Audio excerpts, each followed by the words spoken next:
Hey friends, if you are planning a Walt Disney World trip in June 2026, this is going to be a quick guide overview of everything you need to know. We're going to be talking crowds and happenings, weather, what to pack, special park events, and then any closings or refurbishments for you to be aware of. With that being said, let's jump in. Hey, I am Kinsey, a Disney loving mama and travel agent who helps families tailor their vacations to fit their budget, pace, and personalities. Starting off with crowds and happenings. So honestly, there's not a whole lot in regard to the happenings events piece.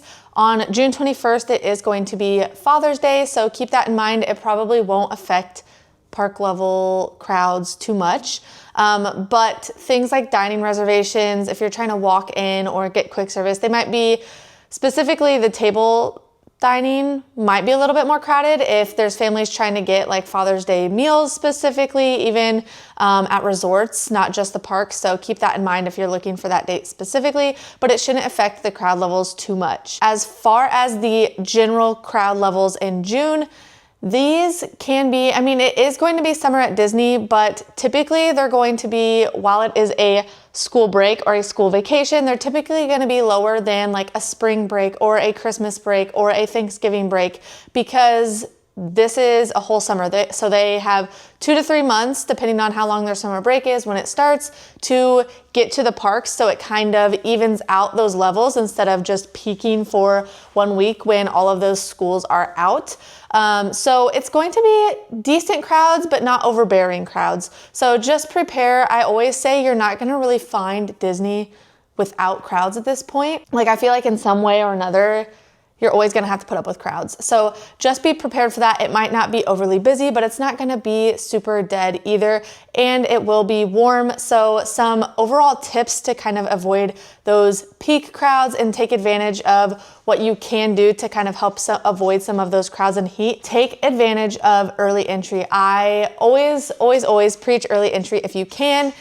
This is just going to be great to, one, avoid that summer Florida heat, because you can take a break midday and get there early during that early entry that you get for resorts, for staying at resorts, which is about 30 minutes before park opening. So you'll want to be there maybe an hour before park opening. So you're taking advantage of all of that time once they let you in. And like I said, it'll be a bit cooler. There'll be a bit lower line levels, and then you can get out of the park midday when that peak temp really hits, and also when the crowds are a little bit busier. So that's just one of my pro tips to help avoid a little bit more of the crowd levels and the heat at the same time. Make sure to have a plan for early entry. And if you have any questions with that, just as a heads up, that is something that I help all my clients with. So I will leave my planning link below if you have any questions or want to get started having a Disney expert in your corner for that planning process. Another thing to keep in mind, because it kind of falls into the events category, is starting May 26th. So by the time you're going to be there in June, Cool Kids Summer kicks off. So it will be in full swing starting in June for the whole month of June. This is going to be special events, special interactions, special character meet and greets, and a bunch of different other things that you'll be able to experience over the summer with your family. If you're interested in learning more about that, I will leave a link below to the video where I specifically talk what is coming for Cool Kids Summer 2026. Next up is going to be weather. So again, this is going to be like the start of peak summer at Disney. It is going to be warm. You're going to be seeing temperatures between like lows of mid 70s and highs to mid 90s, maybe even high 90s as you get closer to the end of June there. So you're kind of out of the layer phase. I will say I'm someone who always gets chilly inside depending on how long we're gonna be inside, if we're doing some time at the resort.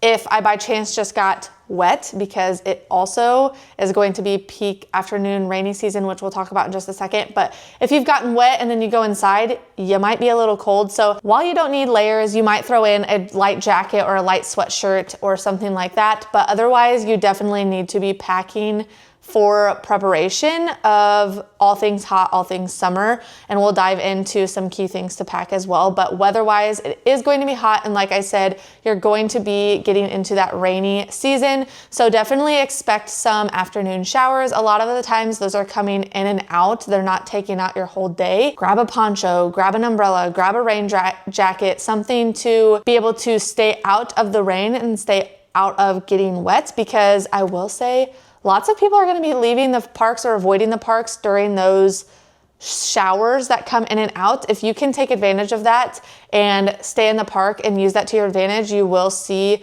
some lower lines around and be able to avoid crowds that way as well. It's also technically the start of Florida's hurricane season, although typically it's not their peak hurricane season. So you might see some more rain, just something to note with the hurricane season, but it's going to be hot. It's going to be humid. Be prepared for that. And it's gonna be rainy. That kind of takes us into what to pack. So if you saw the May video, it's very, very similar things. So one, I will leave a link below to some of my favorite summer essentials to pack, but one, pack for the heat, pack for the humidity. I used to be a big t-shirt with biker shorts type of girl, like a cute Disney t-shirt. But trust me, if you can avoid like cotton tees, that's just not the way to go. If you can wear tank tops with athletic shorts, athletic skirts. Personally, have gotten on the athletic dress bandwagon when it comes to Disney because they're so light, they're so breezy, and they just keep me the coolest in the park. Wear comfortable shoes. I am currently breaking in some very sturdy like sandals because I will pack shoes and socks because you walk a lot at Disney, but something about the Disney, just summer in general, I hate wearing socks and shoes. It makes me hotter. It makes my feet feel like extra hot, which makes me feel extra hot. So maybe pack a pair of good sandals to open up your feet, let them breathe a little bit. Also, if it gets wet, you don't want your socks and shoes getting wet. Or if they do get wet, you're gonna want an extra pair of shoes so you don't have to wear soggy shoes around. But then also, like I said, you probably still wanna pack tennis shoes because you're gonna be doing a lot of walking. And sometimes those sandals, if you don't have the best ones and you're walking a lot, can maybe start rubbing and giving you blisters. So pack a couple pairs of shoes, be prepared for that. Other than that, you're gonna want, like I said, light clothes, but also rain gear. So rain jackets, rain ponchos. We are going to be trying more of rain jackets this next time around because we have a couple summer trips coming up. And we've done the ponchos before. It's great. You can buy like a 5-pack on Amazon for pretty cheap, cheaper than what you probably get one at the park. So plan ahead with that in that sense. But then they're really hard to reuse because they just get all crumpled. They're hard to put back up. I don't know. I'm just gonna try a rain jacket. So either way, be prepared for the rain. And also in regard to packing to help with the heat, pack fans with misters, pack cooling towels, and even maybe pack some like liquid IV hydration stick type. Maybe order some hydration stuff with your grocery order on your arrival day. Just be prepared for the heat and staying hydrated. Pack some reusable water bottles that you can use. Make sure that you are planning to stay hydrated, not just like, oh, we'll get a water in the park and go with it. One, then you're gonna have to keep buying water. Two, if you don't plan to stay hydrated, you're probably not gonna stay hydrated. And trust me, it's gonna be so hot and humid. You wanna plan ahead so you can actually enjoy your time. But like I said, I'm gonna leave a link of some of my favorites below. And then we are going to dive into the next piece, which is special park events. So one thing to note is Hollywood Studios will be closing early at 6 p.m. on June 18th. So just something to keep note, because if you have a base ticket, you probably don't wanna make your Hollywood Studios day June 18th to where you have to leave early and then won't even be able to catch like Fantasmic if that's on your list. So maybe just avoid that day with a base ticket specifically if you have that for June 18th. Avoid Hollywood Studios. Next is after hours. This is going to be a special ticketed event where guests with that ticket can come in starting as early as 7 p.m. and then they'll get a couple hours after the park. This typically is to help avoid crowd levels, give you a little bit more time to do the things that you're wanting to do with lower crowd levels generally. So Magic Kingdom is going to be the 1st, the 22nd, and the 29th. Epcot has after hours on the 11th and the 18th.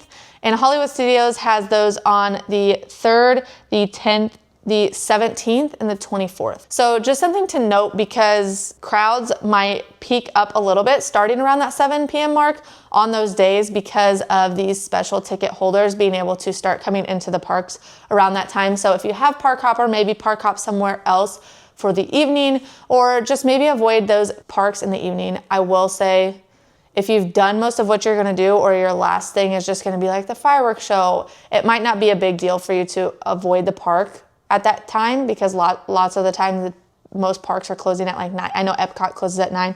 Hollywood Studios typically closes around 9. So it might not also be a big deal to you, but it is something to note depending on how you're planning to spend your evening in the parks. You might want to avoid specific evening activities on those days. Along those lines, there are also extended evening hours for deluxe resort guests that are scheduled in June. So this is not a special ticketed event. It's just if you are staying at a deluxe resort, then you have the option to enjoy a couple extended evening hours after park close as a perk. So one, if you're staying deluxe, keep that in mind and maybe keep these dates in mind if you want to take advantage of that. If you're not staying deluxe, keep that in mind because again, they'll probably start filtering in a couple hours before park close to take the most advantage of their time there. So for Magic Kingdom, that is going to be the 3rd, the 10th, the 17th, and the 24th.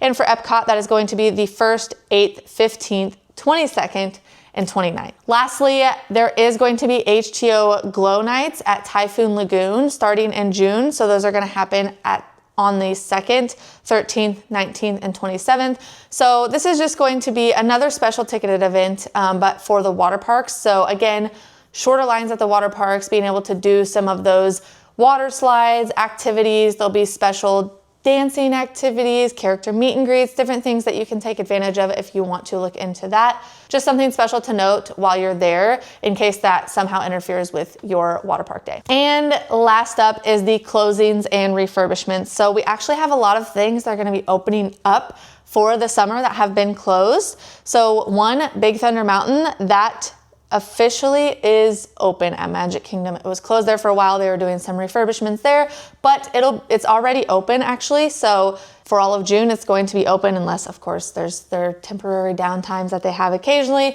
But as far as actually being open and available to ride, that is back open. That is something you can take advantage of. I know I'm going to be there in June and I am excited to ride Big Thunder Mountain again. It's one of my favorites and I didn't get to ride it the last time because it was closed. Maybe the last 2 times. Either way, I'm excited to take advantage of that. It is going to be open for your June trip. The other thing to note in Magic Kingdom is that Frontierland train station area, like that specific train station, is still closed because of the construction that they're doing for that new Villains World in the back area over there. So that train station in Frontierland is still closed. Over in Hollywood Studios, Rock and Roller Coaster is scheduled to open May 26th, so literally the same day that Cool Kids Summer will be starting, meaning if you're going to be there in June, the Rock and Roller Coaster starring the Muppets retheme will officially be open and available for you to ride.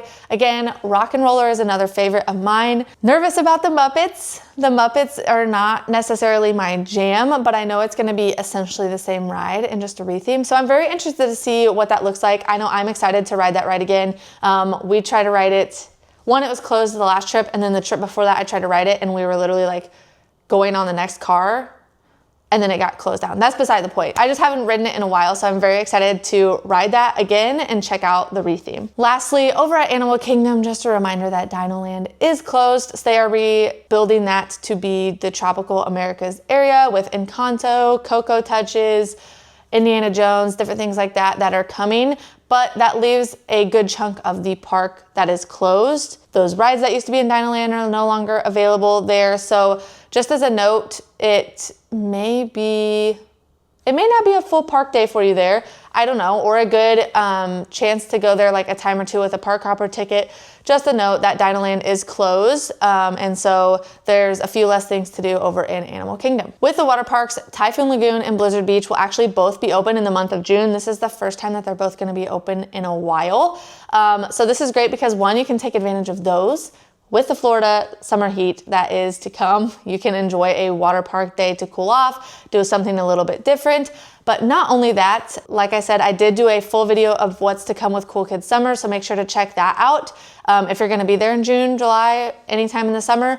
But my favorite perk that we're excited to take advantage of is that you'll actually get the free water park day entry on your arrival day as part of Cool Kids Summer. So that is nice that both of those water parks are going to be open because you can basically just choose which one you want to go to. Or if you're doing a split stay, which perk, because we're doing a split stay, we may or may not do this, but if you are doing a split stay, then you'll technically have 2 Disney check-in days, one at your first resort, one at your second resort. So you could potentially do Typhoon Lagoon on one check-in day and Blizzard Beach on the other.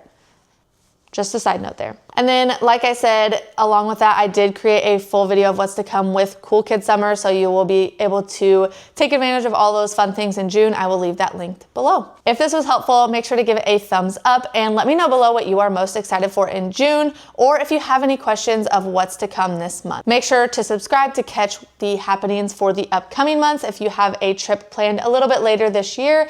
And I will also be coming back with multiple things from June for my own trip, and I have another trip coming up in August. So I'm gonna have all of the tips, tricks, overviews, reviews, all the things to share with you guys. So make sure to subscribe and join the fun. Thanks for being here, and I'll see you in the next one. Bye.